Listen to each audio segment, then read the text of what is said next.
saya Asiska Sari dengan NIM F11122113 dan saya Derita dengan NIM F11122139. Adapun pokok pembahasan yang akan kita bahas pada materi kali ini yaitu yang pertama, kita akan membahas tentang isi dari pasal 8, 9, dan 10 Bab 3 Undang-Undang Republik Indonesia Nomor 12 Tahun 2006 tentang Kewarganegaraan Republik Indonesia. Dan yang kedua yaitu kita akan membahas tentang kasus yang berkaitan dengan materi-materi yang akan dibawakan.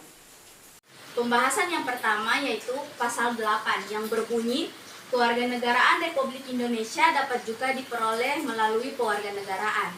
Nah, pewarganegaraan yang dimaksud di sini yaitu kewarganegaraan naturalisasi, di mana kedua orang tuanya sudah memiliki kewarganegaraan Indonesia dan anaknya pun akan ikut dengan kewarganegaraan orang tuanya yaitu kewarganegaraan Indonesia.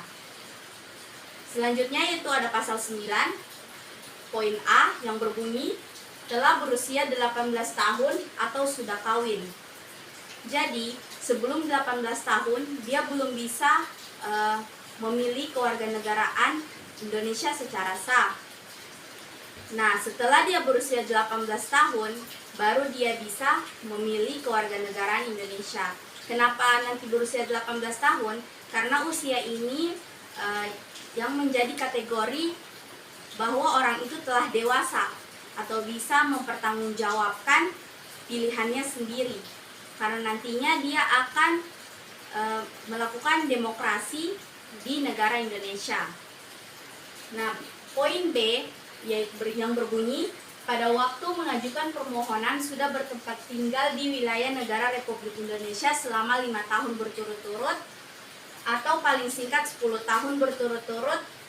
Nah, di sini 5 tahun berturut-turut, jadi sebelum dia mengajukan permohonan untuk memiliki kewarganegaraan Indonesia, dia harus bertempat tinggal di Indonesia selama 5 tahun berturut-turut dan tidak boleh ke luar negeri atau keluar manapun.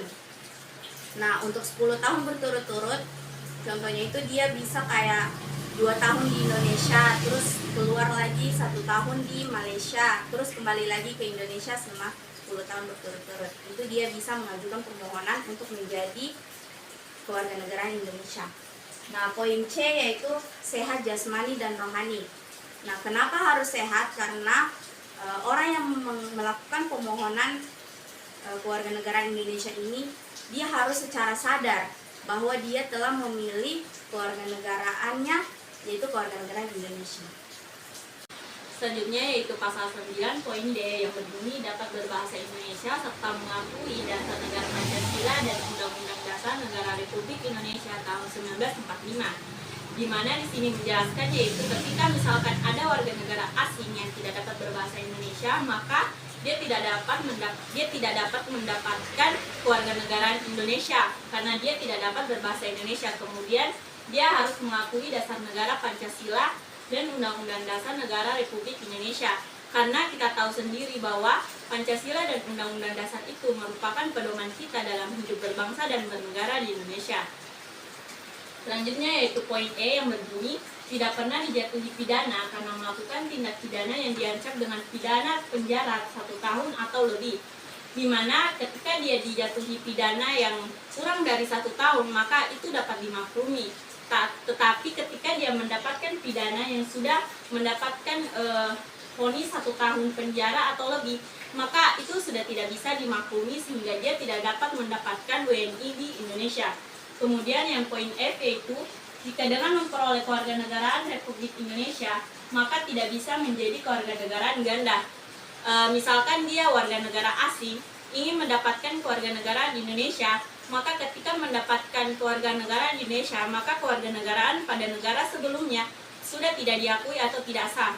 Kemudian atau ketika dia mendapatkan kewarganegaraan Indonesia maka kewarganegaraan yang lain dia sudah tidak bisa mendapatkannya. Selanjutnya saya akan memaparkan dari pasal 9 dan pasal 10.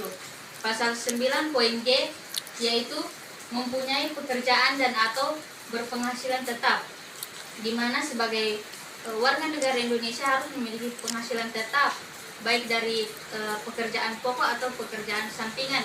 Ini diupayakan agar warga negara tersebut dapat memenuhi kebutuhan hidupnya dan kewajibannya sebagai warga negara Indonesia. Dan selanjutnya yang poin H yaitu membayar uang kewarganegaraan ke kas negara. Nah, untuk kas ke negara ini ada 3 poin, yaitu kewarganegaraan naturalisasi, yang kedua kewarganegaraan berdasarkan perkawinan, dan yang ketiga adalah kewarganegaraan anak. Saya akan menjelaskan ketiga poin tersebut. Untuk yang pertama, kewarganegaraan atau naturalisasi ini dibayar sebesar 5 juta. Kewarganegaraan ini diperoleh dari jika kedua orang tua adalah warga negara Indonesia dan anak memiliki kewarganegaraan Indonesia. Untuk yang kedua yaitu kewarganegaraan berdasarkan perkawinan. Jadi misalnya jika orang Indonesia menikah dengan orang asing dan orang asing ini telah menetap 5 tahun di Indonesia atau tidak berturut-turut selama 10 tahun di Indonesia, maka dia jika dia ingin memiliki kewarganegaraan Indonesia, maka dia membayar sebesar 2.500.000. Nah, untuk kewarganegaraan anak ini contohnya misalnya jika anaknya memiliki dua kewarganegaraan yaitu Amerika dan Indonesia. Nah, setelah 18 tahun anak tersebut memilih untuk kewarganegaraan Indonesia, maka sebagai uang kas ke negara dia membayar 1 juta rupiah. Selanjutnya pasal 10 yaitu jika seseorang ingin memiliki kewarganegaraan, pemohon kewarganegaraan diajukan di Indonesia oleh pemohon secara tertulis dalam bahasa Indonesia di atas kertas bermeterai cukup kepada Presiden melalui Menteri. Selanjutnya pasal 10 yaitu permohonan kewarganegaraan diajukan di Indonesia oleh pemohon secara tertulis dalam bahasa Indonesia di atas kertas bermeterai cukup kepada Presiden melalui Menteri, di mana pemohon harus memenuhi syarat-syarat yang diajukan kepada negara. Yang pertama yaitu fotokopi kartu izin tinggal tetap yang disahkan oleh pejabat. Selanjutnya yang kedua adalah surat keterangan sehat jasmani dan rohani. Yang ketiga adalah surat pernyataan permohonan mengakui dasar negara Republik Indonesia, yaitu Undang-Undang Dasar Negara Republik Indonesia. Yang keempat yaitu surat keterangan catatan kepolisian. Dan syarat selanjutnya yaitu warga negara yang bermohon tersebut harus bertempat tinggal 5 tahun berturut-turut di Indonesia atau tidak berturut-turut selama 10 tahun. Kasus pertama yaitu Patrick, seorang warga negara Uruguay, menikahi seorang gadis bernama Sulis yang berkewarganegaraan Indonesia. Setelah 3 tahun menikah, mereka dikaruniai seorang anak laki-laki bernama Belis. Karena Belis ini belum berusia 5 tahun, maka dia secara sah dianggap sebagai warga negara Republik Indonesia berdasarkan kewarganegaraan anak. Kemudian contoh kasus 2 yaitu Alberto yang merupakan warga negara Brazil, merupakan pemain Persipura Jayapura yang telah merumput di Papua selama 5 tahun.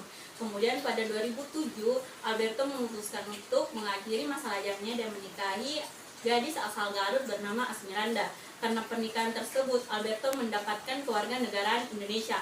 Hal ini berdasarkan pada kewarganegaraan pernikahan di mana Alberto ini diwajibkan untuk membayar kas kewarganegaraan sebanyak 2,5 juta. Kemudian Alberto juga telah memenuhi syarat-syarat untuk menjadi kewarganegaraan Indonesia. Yang pertama yaitu dia telah bertempat tinggal di Indonesia selama 5 tahun, tepatnya di Papua. Kemudian Alberto juga telah mengajukan permohonan kepada pemerintah dan presiden untuk menjadi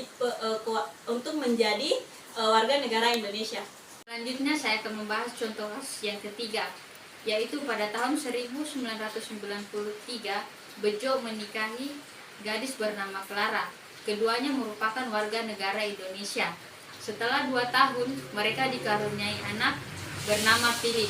Ketika Philip belum berusia 18 tahun, maka anaknya tersebut dapat dikatakan warga negara Indonesia. Namun setelah berusia 18 tahun, maka Philip atau anak tersebut akan menentukan kewarganegaraannya sendiri.